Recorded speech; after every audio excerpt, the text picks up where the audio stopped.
In these weeks, we're hearing the parables of Jesus, and it's important to keep in mind that Jesus begins to use parables at a time in which he is criticized for the good works that he's doing and also what he's saying. He tells the people that God is in their midst and that he forgives their sins, and so the leaders take issue with that. He cures on the Sabbath and also allows his apostles and disciples to go through the fields on the Sabbath and pick the grain.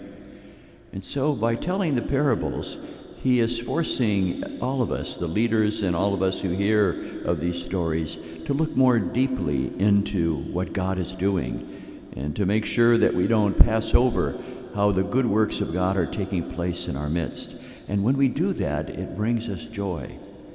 I find that in my own ministry. Sometimes when it's easy to become discouraged about trends in society today, especially as we see some young people not practicing the faith as older generations, we become discouraged. And yet this past week I was with 250 of our young people who are getting ready to go to World Youth Day and heard stories of how over the past couple of months and years they have been preparing by raising funds for their trip, and as they witness to why they're going and how important their faith is to them. That brought me a real sense of joy. There was a treasure in the field that I had overlooked. I also know that our Catholic Charities and many of our parishes are doing so much to welcome immigrants and to help them, those asylum seekers who are coming into our midst. We have welcomed 11,000 people to our area, and Catholic Charities has been at the forefront of that. We're providing housing and shelter, clothes, so that these people can have a decent way of life. And that too is a hidden treasure, not told so often, and maybe overlooked by all of us, and it should bring us a sense of pride and joy of our faith. It's important for us as well to maybe look around us at the good things that are happening in life, of how God's activity, God's grace is working in the lives of other people, especially in those moments when we become discouraged and maybe disheartened. They tell the story of Cardinal Vantuan, who was the Archbishop of Saigon and was arrested and put in jail.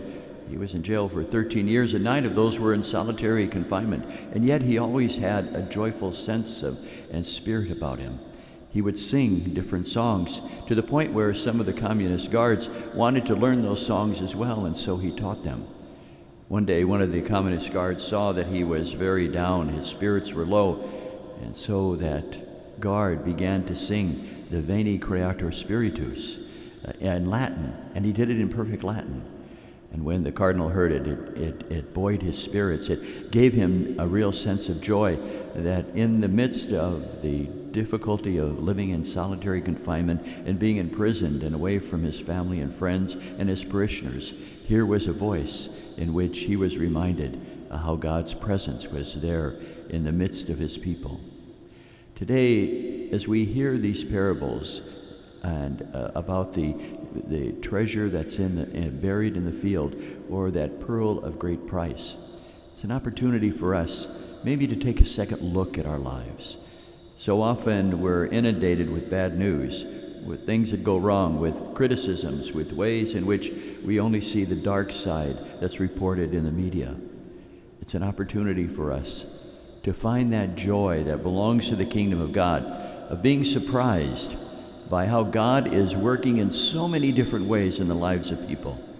Maybe all of you who are watching it from your beds in the hospitals and nursing homes, or even in your own family residences, to see moments in which God's grace is at work in the people who care for you, the folks who sacrifice their lives in order to ease your pain or to make sure that you have what you need.